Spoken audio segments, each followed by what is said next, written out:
বেড়ে চলেছে সরস্বতী পুজোর সংখ্যা, তাই চাহিদা মেটাতে শেষ প্রস্তুতি তুঙ্গে বহরমপুর গান্ধী কলোনিতে।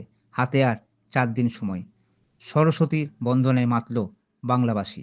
সরস্বতী পুজোয় আনন্দটা একটু অন্যরকম, তাই পুজোর আগেই ব্যস্ততার ছবি দেখা যাচ্ছে বহরমপুর মাটি প্রতিমা শিল্পীর কারখানাতেই। শিল্পী এখন নাওয়া খাওয়া ছেড়ে দিয়ে মেতেছে সরস্বতী প্রতিমার কাজে।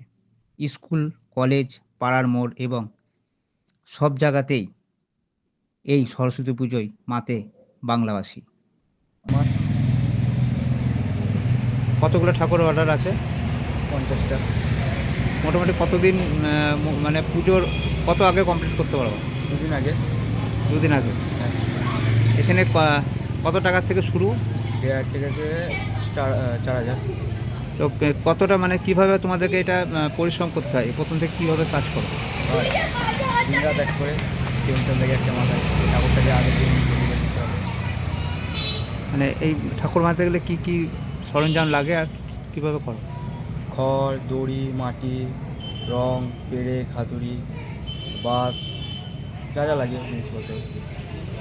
তো আগে ঠাকুর গড়ানোর, মানে আগে যে ঠাকুর গড়ি চর, এখন ঠাকুর গজা, তার মধ্যে মানে আগে কি প্রফিট বেশি ছিল এখনের তুলনায়?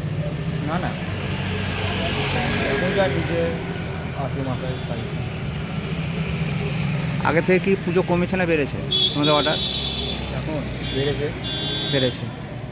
মোটামুটি কত টাকা থেকে তোমাদের শুরু, কত টাকা থেকে শেষ বা ঠাকুর? 1,500 টাকা থেকে স্টার্ট, 4,000 টাকার মধ্যে শেষ। তো এই ঠাকুর কোথায় কোথায় যায়? সব বহরমপুর শহরে বিভিন্ন জায়গায় ঠাকুর যায়। অন্যান্য বছরের তুলনায় এই বছর সরস্বতী পুজোর অর্ডার আসছে অনেক বেশি। এখন সরস্বতী প্রতিমা বানিয়ে কিছুটা লাভের মুখ দেখতে পাচ্ছে প্রতিমা শিল্পীরা। বহরমপুর থেকে অভিজিৎ দাসের রিপোর্ট, এ নিউজ বাংলা।